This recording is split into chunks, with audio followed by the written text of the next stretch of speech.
Betty had been my neighbor for almost 2 years. She was a kind, God-fearing and very reserved girl of about 25. You hardly ever saw men in her house, for she lived alone.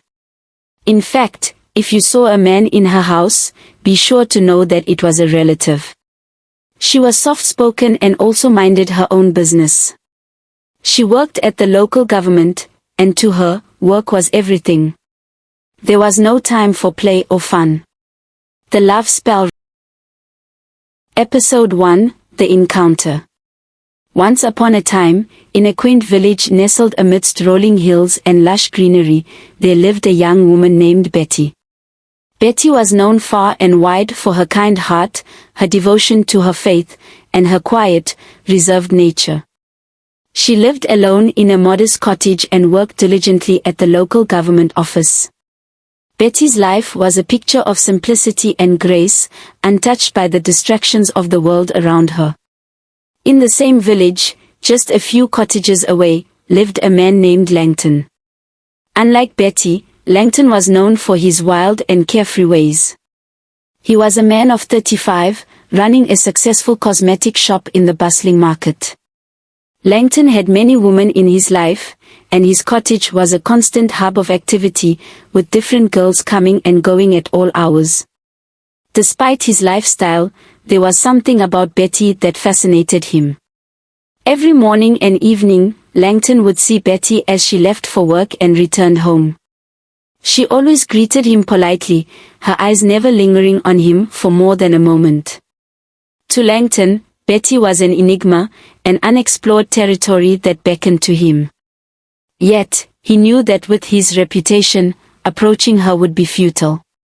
Betty was not like the other women who frequented his home, she was a beacon of purity and goodness. One fateful evening, as Langton was driving home from his shop, a heavy rainstorm descended upon the village. The wind howled, and the rain fell in torrents. As he drove, Langton spotted a familiar figure struggling under a flimsy umbrella. It was Betty. Without hesitation, he reversed his car and pulled up beside her.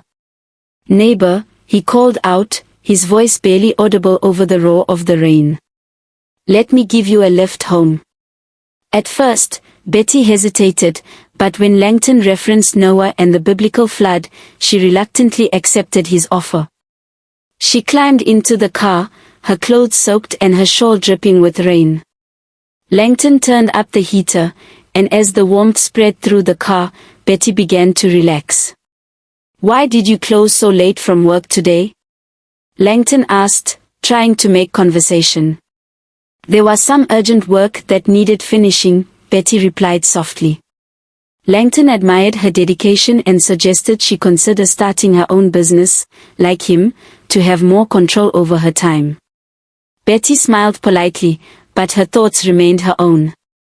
When they reached their homes, Betty quickly scurried to her cottage, and Langton retreated to his own.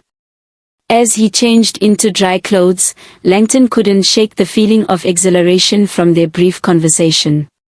He realized that he had misjudged Betty all along. Her reserved nature was not a barrier but a challenge, and he was determined to get to know her better.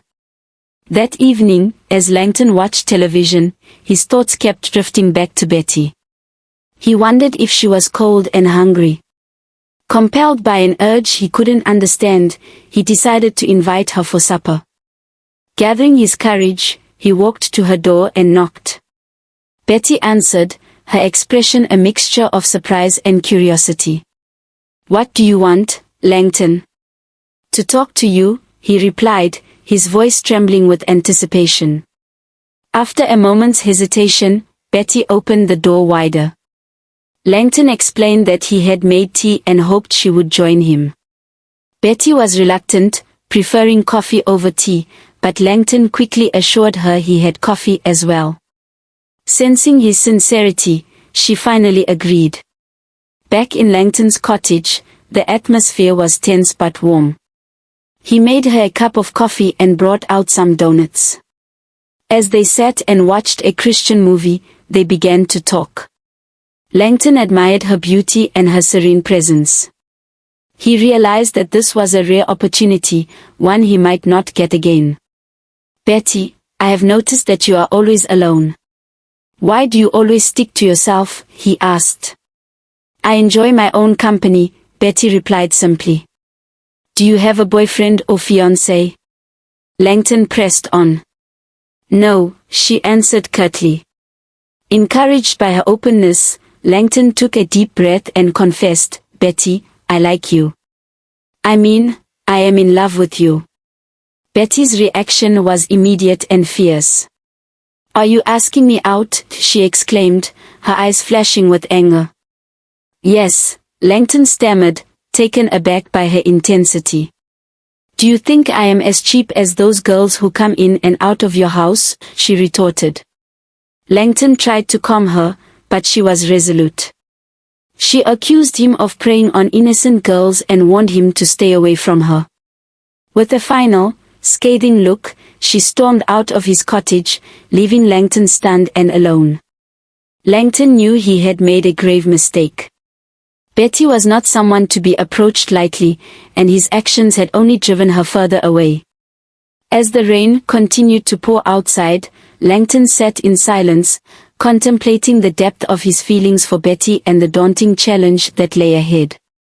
To be continued, so kindly comment, like and subscribe to watch the next episode, and if you enjoyed this episode, kindly click on the display above or check the description section for more interesting tales.